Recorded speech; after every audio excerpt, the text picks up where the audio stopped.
Ayun. Hello, good evening. Lumabas po ako. May binili lang ako. Ayun, ang tawag dito. Umuulan. Akala ko ng ambon. Oo, may ulan. Sabi ko nga Thursday, Friday, di ba? No, kanina sobrang hangin. Sobrang hangin po.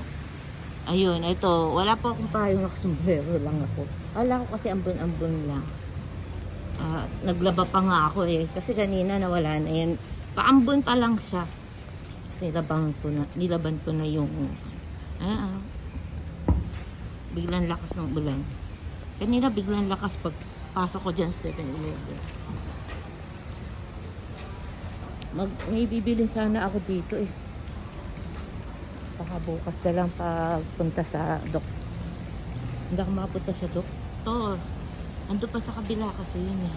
Malapit lang naman, kaso gusto ko yung parang everyday nag-walking exercise ako. Ayan, parang mapipilitan akong maglakad. Dapat may part-time nga ako ngayon.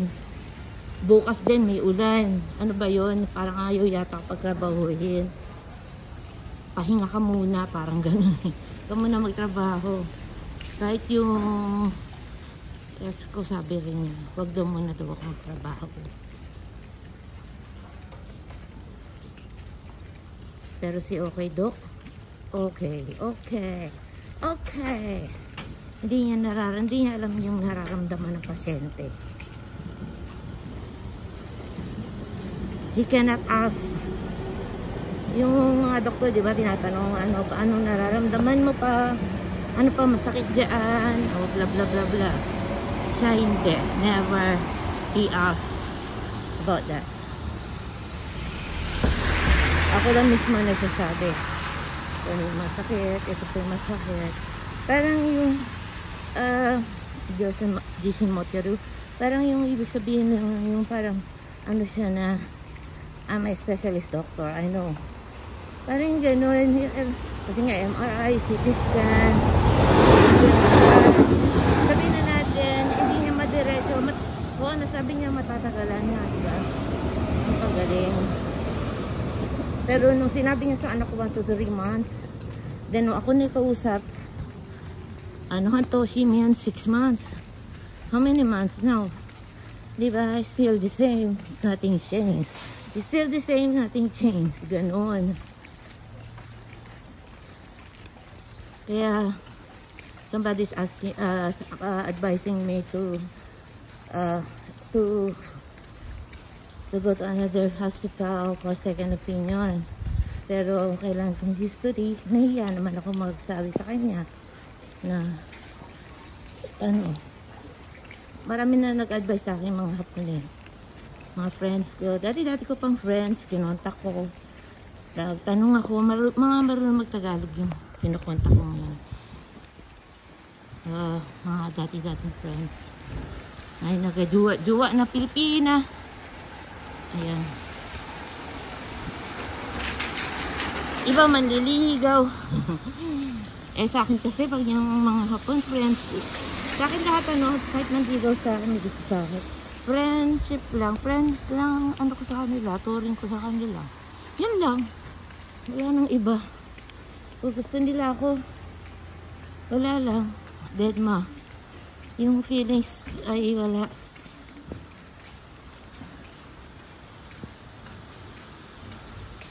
Pero ang kagandahan po nung wala akong feelings sa kanila, alam naman din nila yung nararamdaman nila.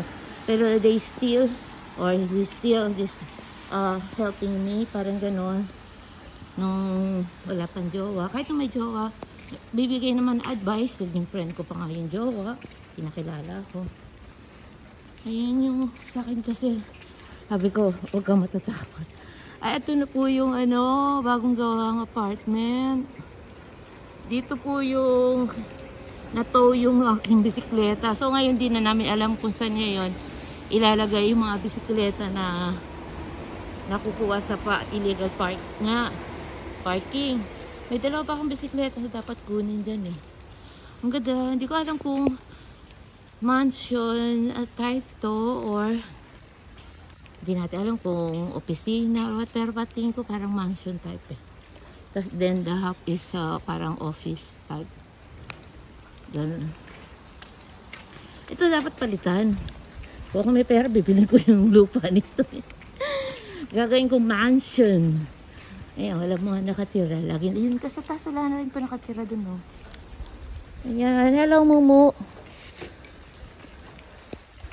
Ayan, mga nakasarado po. Matagal na nakasarado. Mga wala na rin po nakatira. Tagal na. Wala nakatira. Yun lang ang lagi naka-open. At saka yung nasa dulo doon, lagi naka-open. Ayan. Oo, hindi, meron pa nakatira dito kasi may kortina. Basta may kortina, may nakatira pa. Yung iba wala na eh. Ayan naman nung kanilang ano. Alam niyo kung gusto yung magtipid ano, yung parang ako no, walang kinabukasan na dito sa Japan. Siguro kundi dahil sa tulong ng anak ko, uwi akong Pilipinas talaga. Hindi naman ako nag-ano dito. Ay, pambira, malakas sa totoo lang. Nahanap kahit na Jotangers. Kasi Jotangers na may pera. Ang dami po. Sa totoo lang, ang dami. Ano, kung hakiri kasi ako yung mararamdaman nilang hindi ko still feel. Parang ganun. Parang nagpapasaya lang ako. Hindi ako ano sa kanila na type ko sila. O, pera gusto ko sila. Walang ganun sa akin. Basta masaya kami, inom kami, kakantahan kami. Ganun lang. Nagbibigay, nag-aabot pero never ako umiya. Nag-aabot o pamasahe mo o pagkain mo. Minsan mahiya ka pa, syempre natanggapin yun. Ipipilit sa'yo, isusot sa bag mo o sa bulsa mo. Ganon sila.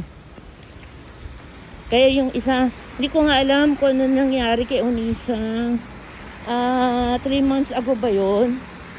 Nung nagkausap kami for how many years, nagkausap kami, ngayon lang, siya pa itong mga taon na, gising ako. Sabi ko, ano nangyari sa'yo? Lagi naka-off yung phone mo. Sabi ko, alam ko may sakit na yan noong pa, no? Nakilala ko sa may sakit na siya. Sabi niya, ano rin nangyari sa'yo? Sabi sa akin, ganon. Sabi ko, ayun, na-opera, ganyan. Siya rin daw sa tiyan, yata. Siyan. Then, after ng usap namin, taga namin naprentuhan. Sabi ko, hindi na pa tayo magkikita. Sabi ko, Unisa, magkaraoke tayo. Kagaya ng dati, masaya. Huwag na natin isipin may sakit tayo. Kahit walang sahay na. Sabi niya, hindi na daw pwede kasi ma-admit na siya sa hospital. Then, how many months? Siguro 1 month after, tinawagan ko siya. Wala, naka-off pa rin yung phone. Naka-off pa rin yung phone. Alam ko nung pa yung problema to. 2019 ko ba siya nakilala? 2019, parang ganun. Hindi po ako hostess sa Kalaba. Hindi siya tiwala sa mga tao doon. Ako lang pinagkatiwalaan niya. Ayun, pag pumunta siya doon, ako lang pinaupo niya. Kasi alam niya, hindi ako yung, alam niya style. Hingi ng inumin. Mamahalin, ganyan, mas malaki babayaran. Ako hindi. Alam ko yung paano, hindi naman kasi ako hostess doon para tagain yung tao, no? Kung ano lang yung mahilig ako minom, sinabi ko sa kanya, nakakaubos ako na ilang bote. Ayun. Okay lang yun na okay, basta ako ang umiinom. Bibigyan ko lang, tatawagin ko lang iba, dahil ako, doon papayag na siya pag ako yung nagsabi sa kanya, nagpaalam. Pero yung cut din, yung basta-basta uupo, ayaw yung matanda. Yung mga hapang ganun, ayaw nilang ganun. Unless pag yung pinaalam mo sa kanila, ikaw yung nagpaalam, papayag yun. Ismir, basang-basa po yung aking pantalon. Ay, dismay. Dismay, ano. Dito, sarap mga suka. Parang gusto ko maging mimay dito. Wala lang talagang napapamimay sa hapon.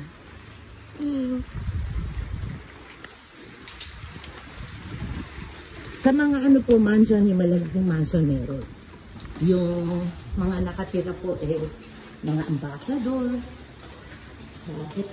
sa president na bangko, meron po dyan.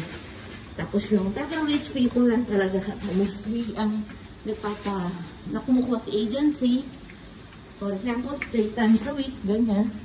Lipat-lipat ka naman. Ayoko naman ng gano'n, lipat ako nalipat. Hindi ako pumayag nung nakapag-training ako. Pasado, 2 beses ako nag-training Pasado ako sa 2 training. Ganun din, nalipat-lipat. Sabi ko, hindi nyo ba ako ilalagay sa isang destination? Napakalayo ko para kung saan ako mapunta. Yun lang. See you to my live. Everyday live, see you. Don't forget to Wagang Vlog. And my second channel. Giselle Wagang Mix Vlog. Yung mga nakalimot po sa Giselle Wagang Mix Vlog ko, pakicheck naman yung mga comment ko sa inyo na nagsusupport ako sa inyo. Hindi ko pa iniisip na makipagkita o mamonetize yung channel ko that time. Ginagamit ko pa support sa channel na yung dagdag support po yun. Nataon lang po talaga nag 1K mahigit yan. Legit channel po siya talaga ng 1K.